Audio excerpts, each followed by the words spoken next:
live chenro mari mar kuku mar wach migosi Chris Owala weche ndiere mathoth mokalo na machiel kuom gi migosi William Ruto jalup jatend piny owacho ma Kenya ka no tambuo koko kadhi e piny Nairobi mar Uganda. Joma nowuotho godo wacho ni chich nitie ni moko gin achich gi kop mag mahundu dibeni mane gi meno tame en nyanade kachiel to koda ka gima wachore be ni migosi Yoweri Kaguta Museveni jaker Nairobi mar piny Uganda no kwere ni dimos kakirakori koda ka jalupni naso se wuore mulure la mulo dinga wacho ni chal kagima ong'iyo momoko mopogre boke makawuono ne wacho ni pek nitiere wi muluru dinga to kod Ruto kalure koda ka goro piny mar Jubilee Party. Ker noduogo Kenya ka kachiel kod mich. In fact omiwa nyaka mtoka mwating'o godo gope moholo gi live migosi Chris Owala inade jelo antia wikute inade jelo wigini okoro bera hinya but nyakwa continue dak angoma ne racha hinya kech pinyo to yawo nicho wach ni kafi ogol cha chiel duogo nyaka sang'wen mar otieno apart mano is kana chiel kende man chando chunji kamana mara mwantie liete mendra yes jima tuo mendra koro ingen kajitu toki around it to week ingen baden no nyaka bedu toki ko wadu tuo nyaminu babani kata wesipi maroto ai ko sipi na moko week mokalo ai joko betu kuma koro tuo ken gimayot yena team ni most room father o di chang mapiyo nyala parne go namba ka poko ya program ni akwa ne chang mapiyo di room pinino yao wachini nyalo tino yawe ni ke chano chalo gimano din matin sa chiele bano kete kafiu ise wuotho nyaka ne yao pinyi ni iri kata keturiri inano nadi mudu maraja Kenya chalade jedum wodio mudu maraja Kenya to koya chagi mor matin yes ma yaw ni nyaka sangwen but podin tie do kantie ji podin do ngiyo ko sa chielcha to kunde moko kunde mi use kuom kunde mangen podi wange angen podi seria podi kulu and nature gokta maka bijo sirkal moko tido no era no business as usual kono jo pinjo Kenya wende 20 podi ne ruji kech tido kana rujo mendre tingena rubi impact marenti podi wange ito Nairobi ni wachini saniri positive relation aparga dio nukta beach dokchin to medam kalokana yes to kana Nairobi tuo okwanyal bedo mamor koro kech gine gini chawo yamo koro okwanyal wacho kana Nairobi tuo koro an maber koro piny ka tuo kata na piny maoko ma Kenya to biwa tuo koro jo Kenya pod nyaka tim mang'eny kech yudo ka skunde podi nyara di school tero nyathi moro kenda kali skunde moko hilo kata sanitation logo ni oken gima joketo matek kokete mahino and you don't bang admission ma for school nyaka bedi impact nyaka bedi school moloyo kaka jintie jonyuol boyo yudo gini mopogre nikech kaka nyaneno kaka timre school cha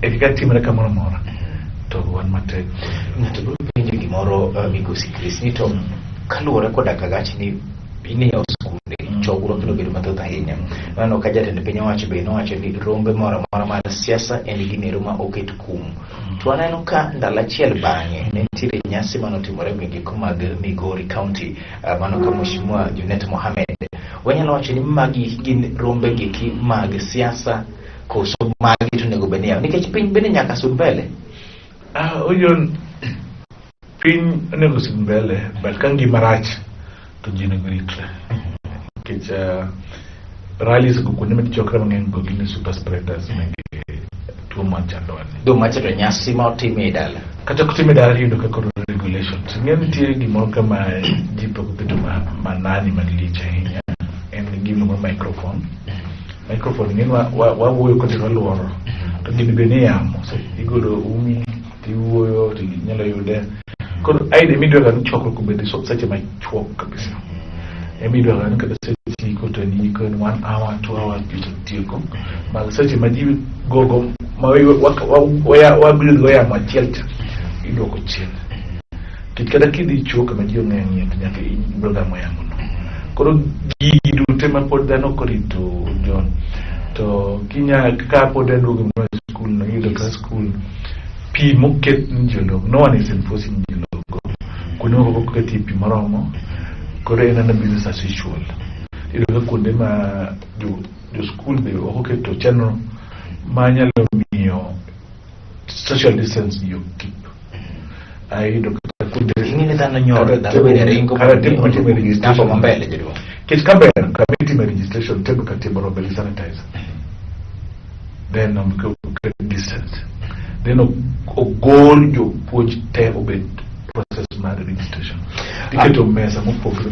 Yes, Chris bana ngene kingie part mar ne school ongeni covid negochi kor school gengo covid. Yes. To bende wanyalo chopo kuma nyalo chone japiny ongeni covid nega koro mondo mi agengera awuothi gi sanitizer mara ineno kibiro godo pile fact ka unen gareyo ana chienda chande bende wodo wasichope kanyero manyalo koni okanyal bedo gi sanitizer kaka migo se Chris bedo godo lakini anyalo wuotho gi piga moro kata gi sabuna moro ingin pien gima meyor ka mama medhi. Yes, ka Kenya government Oscar national Kenya dwa gore gutoni to gima pod timre malich ahinya John en attitude marwa pachwa poko lokre tiji mawacho no tuoni en maji momeo tiji mawacho no tuoni en mani town tiji wacho no tuoni en mana jodonge momako moko be kono onge na cham pesa jogo wacho ni chamo kod loko kod ohala. Yes, koro myths go ka pok go kiwidhano to pod wabiro medo to ki ywecho kitimo ma dhano to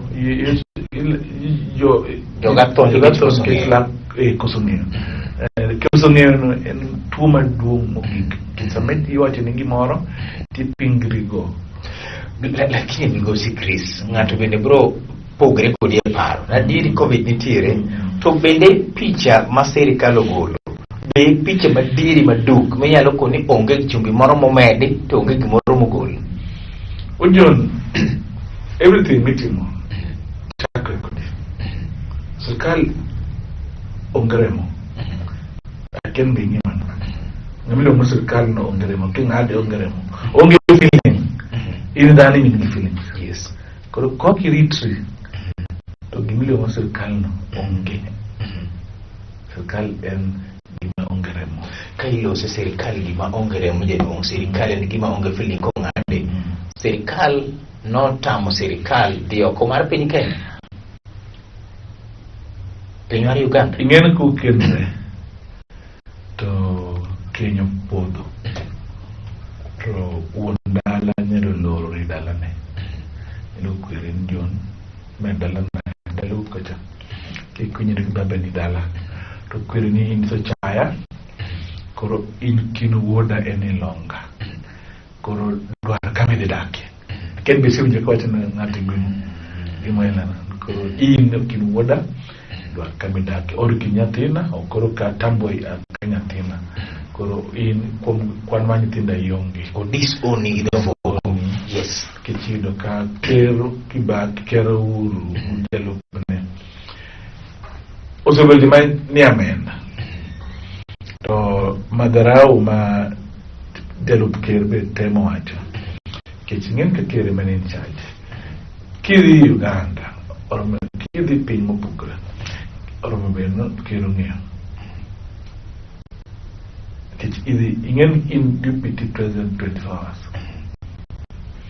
to kai inyalo dhi without kero ng'eyo keka ker kia to ka osogo kuor moro bong'echo karang ang mang'ani loso ga koro nitie miluongo ni separation ka ok idwan koro chik ma Kenya oluwi kata kero chiki tiluongo ni idhi separate kata dho ngere iluongo ni divorce or igwe tao Chris magi mana ne mondo wakol matuta ahinya iwacho ni kaponono ne odhi to kong'e jatende okong'e modhi timo to jatende nyalo bedo gi penjo moro mathoth kaya kata to moro to en owuon be nowacho ni ang'o miyo higni 9 mosekalo chien ma pok otimore gande. Higni 9 ne gin ng'en sama watiyo kodi kakutiyo zero ma utrust each other ting'en zero kodhi kamoro odhi on your behalf abe kadhi kamoro adhi lose yes sapo kidhi no dongano go mbaka ing'e adwa kama to akidhi kama mambe penji wago mbaka ni to kakoro idhi ma kukia kugomba ng'at ma won piny to hingna chiko chuntie nyocha ne ina beach ne utuka kanyakla chiel bura ko nyaka taya chiel machal ko sit machal ono kada ki wok ma ki jombe hego sime to ng'ano de goodwill tigi man kuzungu no utmost good faith itimo gi moko duto in utmost good faith koro gamo atimo kanyakla to samwa so mbachi ni makoro aneni kaja sigu to koro ka trust gi mitimo to koro anyaka monitor nyaka ket ni vikwazo nyaka ket ni gik moko duto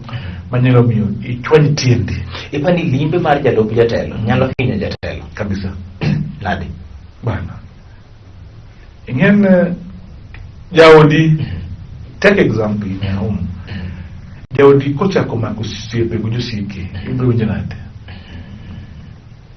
onyelo ko serikali lokoga yino kirango history ma Uganda gisul Rwanda kata pinye makido ka ngato nyalo Museveni ne nogore kuri bungu kure kanyo no dhiye bodugo lokolo dongo dhi neba bodugo lokolo as in fact now acho kinyi ni Museveni ni ngato okena na ja siasa mora kara jatelo mora oneno hik Kenyatta oneno hik Moi oneno hik Kibaki kena sana no hik Uhuru Kenyatta so ngama osobe lodge stayed from 86 so maybe kapo kunyoli telo ni president kono gido grangi to giko kuma ingen but neighbors determine ka ma rule each other kitkal ti giko kuma ma yido loko go sirkal ma Kenya to yotunorin kaun busi Uganda Tanzania yotunodo oki oro limi ipijeta onyero chiko bom kacha to gonde ku kacha nyoti manon ke joka ko siku koro kalwe nyuok to koro joka ile support koro ker deputy ne en marriage ma osurumo ker ko deputy mar en marriage ma osurumo makki kanjero Chris Kenya kwa gombaka ni namba 1 Ndire jomoko magin joma johera mag Ruto gineno ka gima mairi en sando jalup ker kata beni rach manade nokonego beni onyise to dogi to kik we nyaka sapaga 1 aso chuo dok dibed ni tudruok nyalo bedo bende kir jatend piny owacho ma Kenya kod ma Uganda ni jalno do biro kanyero tami kik mondo miyo bi koso dibed ni joma ichich godo ni ohala moko maricho nitiere ema dibed mar mairi kod luoro nero mantiere live chendo mari mar kuku mar wach migosi Chris Owala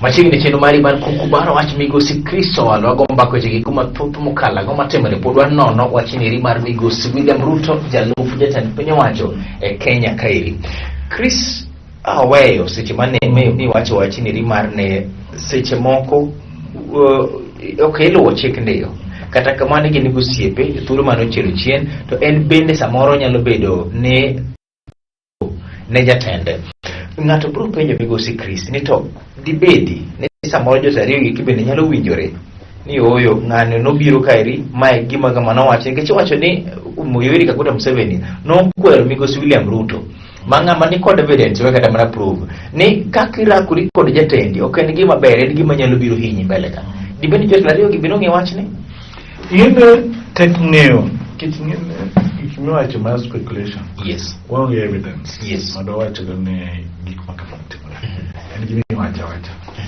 kod ngino kinyal go mbaka matut gima nyalo wacho en inyalo paro no kaka tiyo mapoko do 2010 constitution dire uno bedo monge vice president kana isetut en vice president como yo do ke street moyo wacho to vice president bro meda plate yodi kijo Kenya na yiwa no do vice president what gimate mwache en kirango siasa ma Kenya to wani transitional politics interest mar case gumal rutine osopugre ke ingen jikbed siasa Kenya bot interest mang'ani Kenya chiel kama owuoye. Koro but ginyalo siasa be ng'ato ok en permanent enemy. Interest nyalo duogo. Common enemy nyalo biro. Bugi ber gi kendo gidogre. To gima as things stand now, and Ker go dipitine okwach dhok achiel. Be ipani jalup Ker notimne marach? Ing'eni marach is a relative term. Makiano wacho ni notimna Bet secha beach kochung' e airport koro ka gigwendo dog. Imani mano komisa chae, mano komisa no othin office no? Giduto kirango gi kuom hali kirango gi matut. To obed be nyalo tiyo marach. Iwuok maki kinyalo chope kata in jodi kinyalo wuok nodhi kamoro to chopo koro edhom to wewe singena wuok adhi kacha. To ngani kawe ni interest mar Kenya to ngau go maka to acha na adhi kama. Gik miwacho mar no nyoro gitingo ji moko ma ichuch go yore maricho. Mane na siasa. Kech jogo interest mar Kenya en ng'ani ni Kenya mane nyalo tame donjo Kenya. To Kenya noso yie donjo Kenya. Kenya bonde rikodi oko Kenya onge. Ka jogo ngeno rach. Kenya no deal kode. Nono kubeni tame chon kata ntiere kumoro mani chiwo chon ben ko so make. Yes. Ato so loro ne kata ne ni loro ne no donjo Kenya. Excuse me no koro gi paro ng'ani digo. Go work, it's better for you. Correct? No goching head of public service. To watch ni enokia gimara mora. Karutu watch ni no penye ni to cheku loko karango. Yes. No ken nen pulo mok nyal tim kata mana gima kisungu ni intervening mondo mino dhiyo. In awacho ni kachako mbaka tan. Yes. Sirkal okaremo. Yes. Sirkal chalanda gari. Ngeni kinyone. Engan makiri kinyone koni. To chako wuoth kendo go kocha. Mane ka sirkal tel. Sirkal ongeremo. Kinyo akin wacho no obedo order to do it. Yes. They'll keep on telling you, no, okay. Chala no malikita kidi police. In a journalist interview the police. Yes. Police nyalo order gi mono team. Bujo ngegi majuna ne otimo. Tudi ire. To query nen gino kiano bro non. To no to do mbaka chama gido no bana ngina wacho ne kama. So serikali oknyano wacho ni gima boss ne wacho no team ni. Oknyano wacho ni boss mo wacho no team kama. But ipani luet Uhuru Kenyatta ni gini. Ngamen won Kenya. Current deputy man rais. Yes. In hierarchy. Yes. It's only rais manababu. Dalo moko no yuak ntiere jomoko machiegni kod migosi Uhuru Kenyatta masando ngimane. Ingen tie gimiluongo no kizungu iluongo the politburo tie jimarul. Yes. Rulership jimarul kagin joma ni officers. Yes. Jimarul gin joma determine gimoko gin gionge chiro gima gimiyo sirkal. Wang'iye kisiasa ma tero nyangile mar Ruto malo koso duoko piny. For some people duoke malo, some people duoke piny. Depend kama chunyi. Ngeni siasa ma Kenya. Ja piny mago kora ni iri. Masa moro sebede kielo nega injili mar hasla. Gigo duto gibedi midieri gibedi miriambo. Kone no picha chande. Miyo Ruto nyangile mar di male siasa koso duoko piny. Ingene loro ni oko kidhi oko.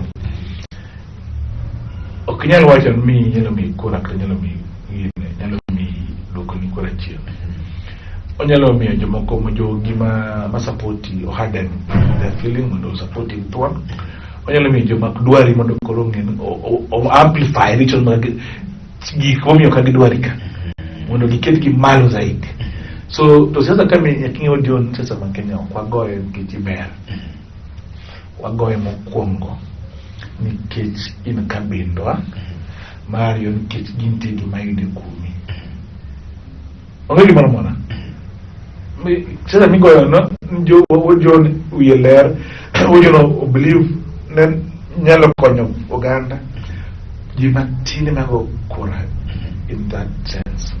Ngani jigo kura nikech ojo en wadwa, ojo en jadalawa, ojo achamo gadire. Elwen ma few people emira ile poko no bedo rais. Reformers team. Jama dwaro better or good for the community. Look at this influence of the change. Can you say your mother or better or good Martin Jeki?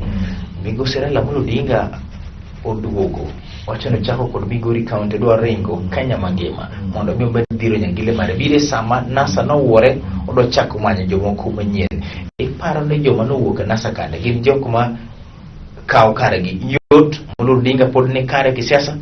Hold that thought. Live chedo mari mar kuku maro ache Migosi Chris Owala. Yes. In Odion I win you jogo kagomba ka one MP makama one kama ingin lensi kudu kolo jogi duari ya komando nigi pangile belo numbers mondo gichun Raila mondo support gi to anyalo wacho today unless Raila is supporting unless they is supporting Raila ko supporting kama gidionge Mudavadi Kalonzo Wetangula Gideon Moi Raila ko support ki kuma gidio bottom line. That's the bottom line. Raila ko support gi gimangi Raila dido njana coalition yido ka gimachando Kalonzo yido ka ngane machiegni Governor Machakos Charity Ngilu ni machiegni Kalonzo Mudama ni machiegni not Mudama Kivuta Kibwana Toko Alfred Mutua yes nokagi warm up Nelu Raila ko bono Raila loro ni bodo ngato ko gi make a pact then Raila do western ka to ile go program davati ay ngene gi ya ko man ngato mo go proper so far ngingane ne Oparanya ko machiegni ay Kadiri yes Ntiji nyaka Busia kucha kono Polo Tuoma bende wacho mwalo nyalo kelo kura Polo Tuoma is a strong candidate yes kono ngene gimang'eyo nwanyalo bedo ka joko insist kadhi bedo gunadek coalitions adek partners but challenge madhi bedo gena ka the election you know 50+1 the first round nyalo bedo matek a strong the third coalition mara day yes nyalo biro wada jo kare kanya matrix yes kitsamari yenye oknyalo win presidential candidate presidential race as an individual party but nyakwale kikwale kwa state inji winjo ko wachini one state I don't know how the trade but only state anyway one state on our side yes but whether state no will help you to bend the rules the challenge man this kuna mwana asa nikipenye bede state kanyero ukoro kuongedwa kumaeka penye to record the reality challenge mwana kuna challenge mwana kuna mwana yes it's a do or die yes wangnya bete kom kato banya kachi yes Uhuru presidency is also unstable again is very dangerous ka president office can't cock and stable and onge giduol munyalo koni magi achiko te yes koro gimanyalo timo nyalo claim to power ntie scenarios manjibiloka in a brief scenario mari East African Court to make a ruling nwanyalo prolong election nyalo prolong election keje election majidi ya COVID okomi jitulo ma kwayo kura yomo yanga koro nigimiyo state powers ni communicate no state nyalo rango ka piny yot nikech kwa dhi kura with COVID government na Kenya nyalo use that COVID to tabira tiro ma campaign masani tulo nitiere ni inyalo chwale matin East Africa Court to make an advisory opinion yes no can't election kaje the COVID to regulations they are there to bring me circle brought time on campaign could free and fair election of LBD because they were used basing that kunya look at mechanism mami both voters who candidate the right to campaign and to be voted then it's easy mondo but ka gini do tamo ji ke jimo ko di ko na no tama campaign na lo yen campaign an ngare ke submiti mo restrictions anyalo aketo curfew real minister nothing happens kocha to kocha yao koro kila penyo moro East Africa Court advisory minor o pekne katiba marwa ok opek en katiba mawacho ni Katiba- dhano ok nyal chwan unless liel lweny nitie. yiero be ing'eno ka gik ma ji temo ga timo court don't pronounce itself Yes. last 2013 bochiro late one election Yes, jimako feel ni be wach bande richa oromo choro election yes. gigi they are warming up to choro election Lakini chik to wacho ni Kenya ok nyal chuo ni yiero unless ni wan ye lweny. chick you can use covid Yes, as lweny yes. yeah justify in their own means Uh-huh. covid ni omio ji is equivalent to lweny koro the court will make a ruling but again giwacho na about boundaries ka idhi election go constituency ka kose consensus ka idhi golo they are protected koro gini pod ginyalo use mano mondo wachor election mar ariyo wanyalo dhi election kod kaka wantie to gikatel freedom mar association gitamo ji campaign to giloro jomoko ma gidwa to giyawo joma gidwaro koro mano biro miyo election go bedo galo Michich nosechako timore sani Election ji bedo- moko makochokore to gudhaw Yes. to daw no kod election gulweny to jomani state can use nyalo tiyo gi mano mondo oyud go power ka joma a qualify wach state mayor on state power nyalo tiyo go Okay. both positively and negatively Chris Owala wacho ni wang'ni gidhi yiero to gin gi state power manyiso ni sirikal ni korka korka. I don't belong to the element. I'm only paraphrasing Yes. statement. Okay, bari jomoko. Mar jomoko mana wacho ni wang'ni wadhi kura Yes, kwan go gi power. power whether is real or imaginary. Yes. It's for you to Paro determine. bari bi 30 seconds hiyo. Give me my channel. Election in a very high octane. It's a do or die for both ODM leader and for Migosi Uhuru Kenyatta and wadi ka Kenya pogre diere and kwanyalo hold mondo jogore nyalo bedo gima ber mogik to gima wacho en jo Kenya nyaka gol duond gi oko matimre maricho kuonde moro moro the challenge mabedo bedo ka gi prolong county government must be the nyasa digo for another 3-4 months going to be a disaster. Ada mi challenge moro bire na jakoro kum seconds per day. Raila ni ballot okoyudo 50+1. Ruto ni ballot okoyudo 50+1. Kwet mar Mudavadi tiere kar kairi. Chances inene ginyalo sironga. Kwet keto Raila koyudo 50%, Ruto koyudo 50%, kwet majo koyudo 50%. Keto Raila gu Ruto ni mondo mi ng'at mar adek no yier kuma donje onyalo donjo Ruto kanyo. de Raila. Okay. Ochopo giko mar chenro mari nyinga en Haron Otieno. Ochako dogo timi chieng' machielo kuku mar wach. Erokamano ahinya ne Zeru Babal Sina producer kod director mar chenro kaachiel kod ji te momiyo chenro ni obedo kare. In erokamano kuom neno chenro ni.